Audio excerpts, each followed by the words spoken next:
Dumako na naman tayo ulit sa kabundukan ng Mindanao, kung saan mayroon na namang natuklasan si Treasure Hunter na mga posibleng pinaglalagyan ng Yamashita Treasure. May mga sign markers, mga puno na palatandaan, at ang mga batong nakakamada ay halatang ginawa ito ng mga kamay ng tao. Kaya panoorin po ninyo hanggang sa matapos ang video ito, sapagkat pag-uusapan po natin ito at ibabahagi natin sa inyo kung saan posible nakalagay ang Yamashita Treasure. Mga ganito palang mortar ba tawag dito? Yan. Mortar. 6 na piraso. Ang gamit mo. Siguro inaayos namin. 1, 2, 3, 4, 5, 6, 7, 8, 9, 10. Ito sa CBM na ito hanggang 15. Tapos ito tiga QC. Ganito ang legit. Ang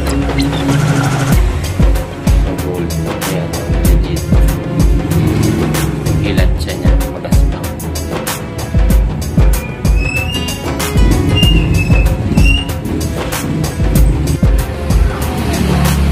Yan lahat. Okay. Yan September 4. Ito bago lang. Ito yan yung naka-document naman. Especially Magandang araw po sa kanilang lahat, mayong adlaw sa inyong tanan diha sa Kabisayaan ug Mindanao. Hinautun na ato sa mayong kahimtang, himsog ang atong lawas. Bisag naglungag lang ta diha og saging o kamuting kahoy, basta kanunay kauban ang atong mga mahal sa kinabuhi. Naimbag na aldaw kada kayo amin mga kakabsat tayo na mga Ilocano o Ilocos, ken Cordillera. May adna adlaw gid sa inyo tanan dira sa Bacolod kag Iloilo, sa aton mga kauturan na mga Ilonggo. Assalamualaikum warahmatullahi ta'ala wa barakatuh. Luzon, Visayas, Mindanao hanggang Sabah tayo na naman po ay magbabalik sa atin na naman pong pagbabahagi ng mga impormasyon tungkol po sa Yamashita Treasure Hunting. At ito nga ay ang video ni Treasure Hunter, na kung saan may natuklasan na naman po dyan sa Mindanao, sa lugar niya. At ito nga ay posibleng kuweba, may sinisilip silang butas at yung mga nakadesign na mga bato, na halatang ginawa ito ng mga kamay ng tao. Ito po ang ating pag-uusapan ngayon. Pero bago yan, tayo po muna ay magpapasalamat sa lahat po ng ating mga subscribers, buzzers, haters. Maraming salamat po sa patuloy po ninyong pagsuporta, panonood po sa aking mga videos. At sa hindi pa nakapag-subscribe, pakipindot na lamang po ang subscribe button sa ibaba at ang notification bell para updated po kayo sa mga susunod kong i-upload. At bilang suporta po sa aking channel. At paki-follow na rin po ang aking Facebook page, Yusuf Yamato.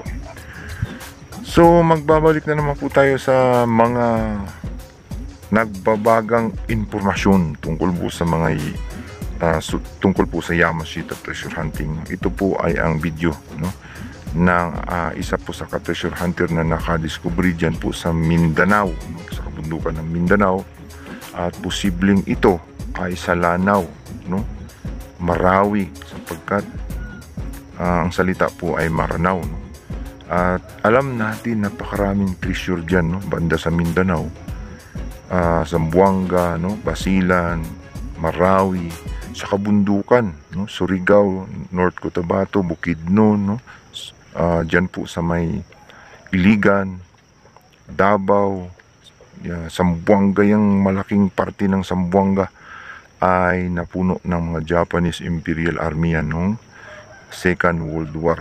200,000 mga sundalo, at mahigit sa 10,000 mga bihag ng mga Pilipinong pinagtatrabaho, na magtago ng mga kayamanan. Imagine yung 10,000 mahigit na mga bihag. Kahit hatiin mo lang yan sa tag-100 ang pahuhukayin mo, yung 10,000 ay napakarami yan para ikalat sa buong Mindanao. At hindi lang yan, mahigit sa 8,000 ang mga sundalong Japanese ang hindi na bumalik sa kanilang mga platoon, no? Sumama na siguro dun sa loob ng kuweba nila. So ibig sabihin positive, no? Yung mga nabibidyuhan dyan ng mga sign markers, mga batong may mga hugis na mga kwadrado, hugis puso, pagong, ahas, at yung mga nakalinyang punong baliti na tatlo or naka-triangle na mga puno na nara, no? Mga iba't ibang sintinyal na mga punong prutas na naka-triangle, nakalinya, ay positibo yan sa Yamashita Treasure. At ito nga ang pinapakita ni Treasure Hunter na may nakapatong-patong na parang mga batong kwadrado, no? Yan po ay palatandaan lamang. Palatandaan na posibleng may mga ganyang klasing kahon, no, na itinago sa loob ng kuweba or sa loob ng tunnel.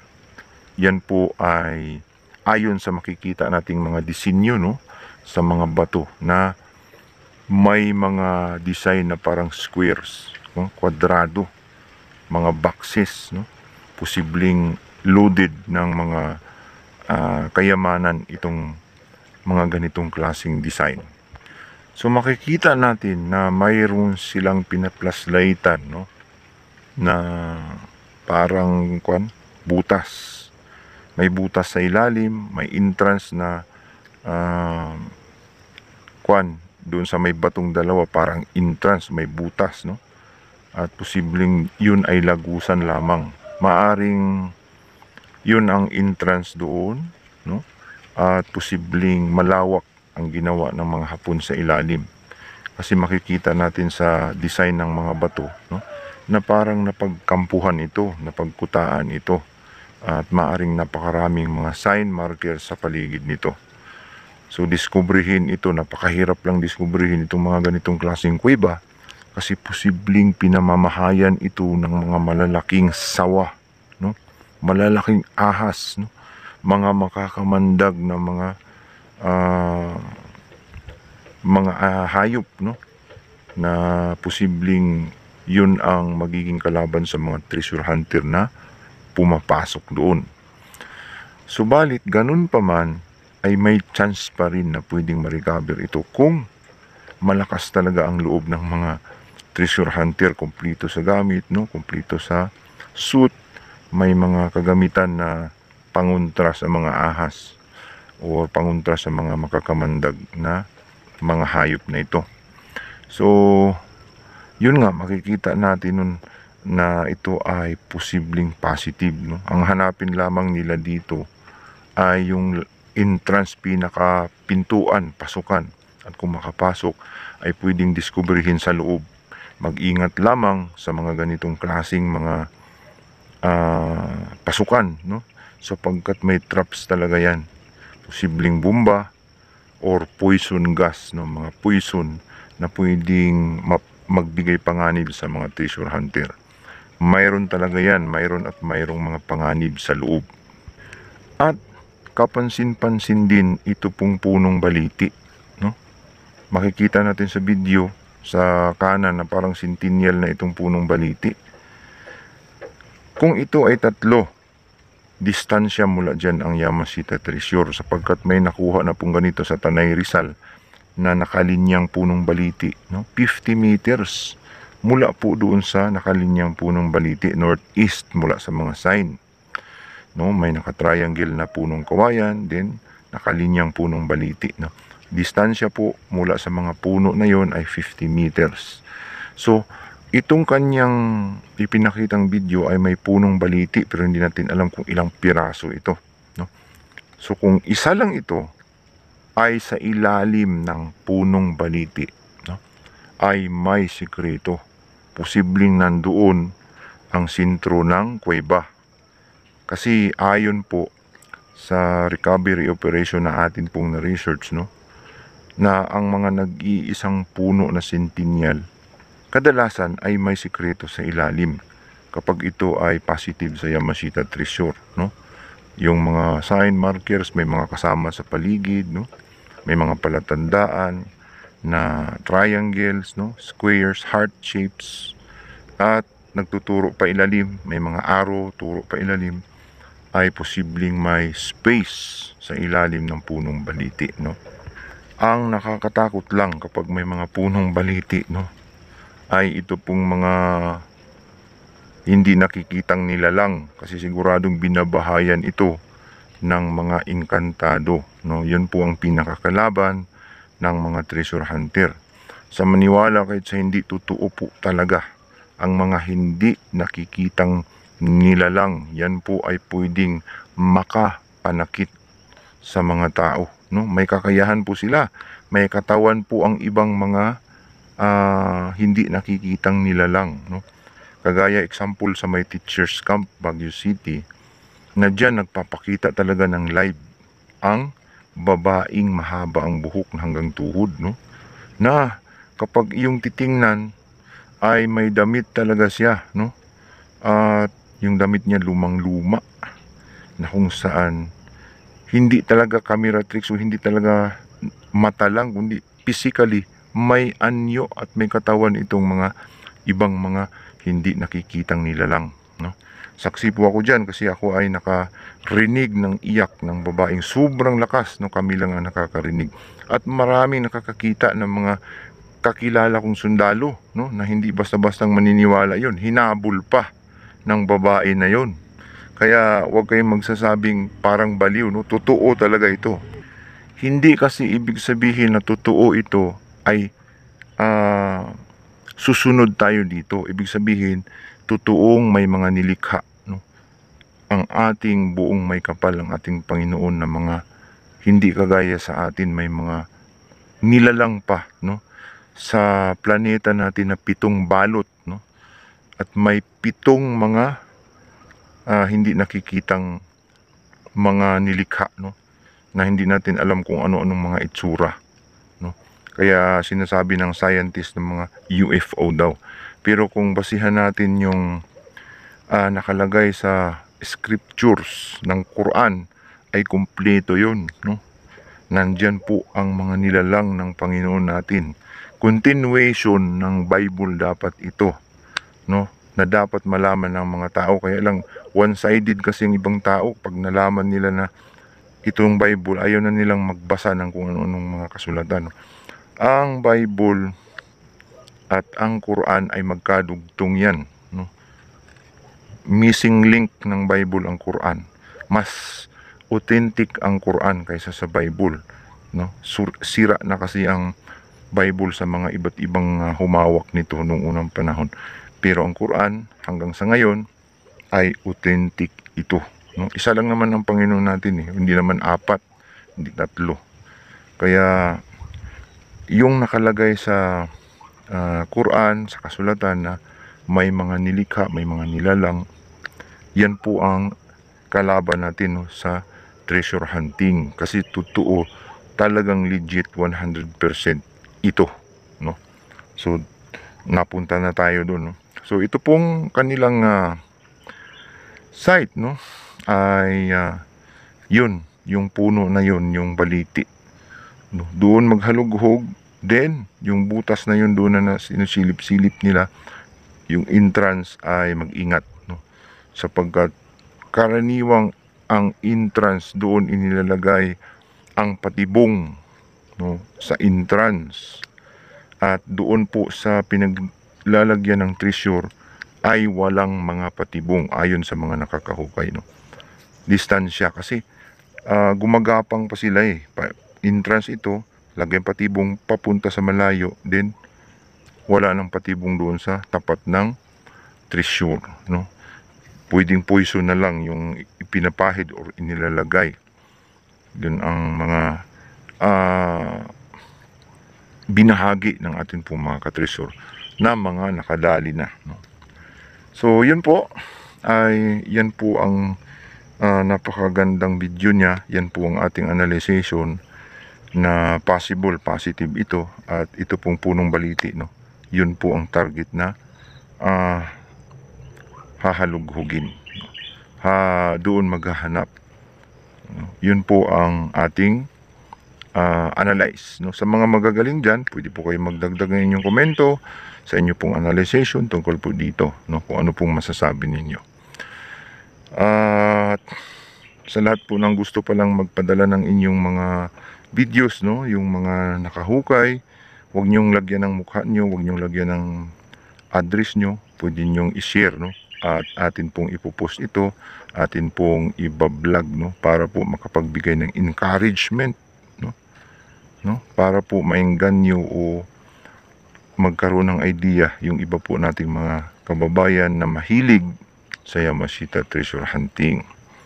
So wag po kayong pumasok sa Yamashita treasure hunting kung alanganin kayo, hindi kayo malakas ang loob, at higit sa lahat, kunti lang ang idea nyo, wala kayong alam, kasi napakadelikado ang Yamashita treasure hunting. Hindi po basta-basta ito, no? Na hukay kasilyas lang. Kailangan ng malalim na pag-iisip. So hanggang dito na lamang po. Sana po ay nakapagbigay tayo sa inyo, nakapag-ambag tayo na naman ng kaunting informasyon, kaalaman tungkol po sa Yamashita treasure hunting. Ito po ang inyong ka-treasure hunter, nagsasabing kapag tayo po ay naghahanap, tsak na tayo ay makakahanap.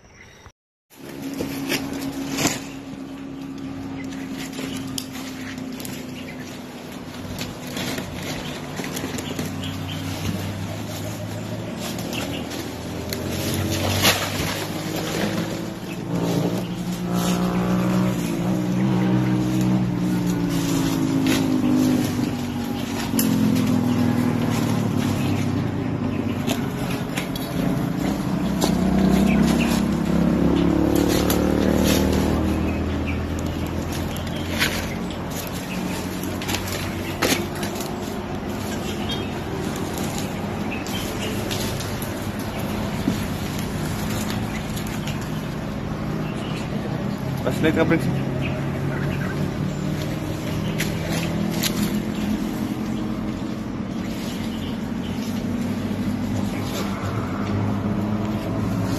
Nakatay sila na ng kuiba. Gis ka niyan.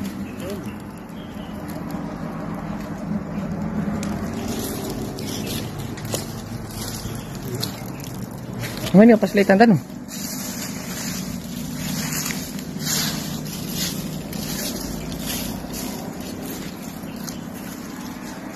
Aduh, master komplit di mandi. Betul, bro.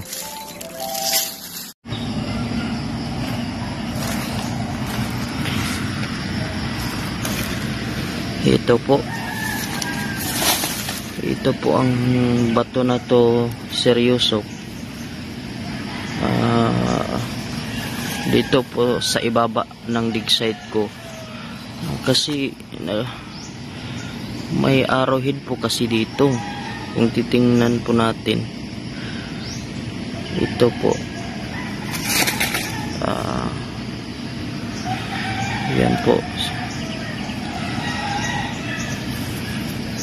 yan po ang bato po, seryoso. So dyan po may arrowhead po na nandito, kung titingnan natin. So yan po, seryoso. Tapos sa may ibaba may triangular po, ito po siya. So may naka triangular din po dito. Nalilito po ako kung anong ibig sabihin. So gusto ko po sanang tulungan niyo ako sa pagdikod nito. Yung isa po is nandyan, nandito po, dito po. So sa may itaas po nito, mayroon din pong sign dito na may dot. So ito pong batong ito, dito po na bato, seryoso. So titingnan natin ng maigi. Wala talagang ibang nakaukit kundi ito lang. Ito po, seryoso. So ginawan ko ng tisdig seryoso dito sa may itaas dyan. Ito. So try ko pong magtisdig ng 2 meters kasi po ang nag-base po ako sa sign na ito kasi nga ito po ay nakapointing dyan po. So kaya ayan po, ayan po, tapos may triangular dito. So tinay ko sa AKS ko, nagdetect ako at dito talaga umikot. So ang mga nakuha kong sign, so ito po ang nakuha kong sign seryoso sa lalim na 3 feet. So naka letter D po siya, tapos sa ilalim niya po is may nakaukit. Ito po yun. So iwan ko po kung anong ibig sabihin. So tapos dito po, ito po nakuha ko po ito sa lalim din na 3 feet. So may 7 dot po siya. Ang forma po nito ay nakataob, ganyan po.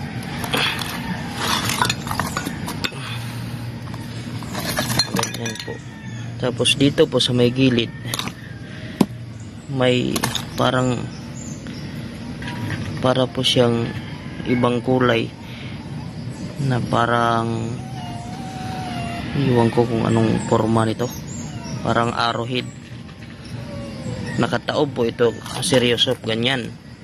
Tapos pagkahukay ko, pagbaliktad ko, may ito ang sign. Ito seryoso, ginawa ko na ito kasi para makita ko kung ang triangular shape kasi ang hinahanap ko.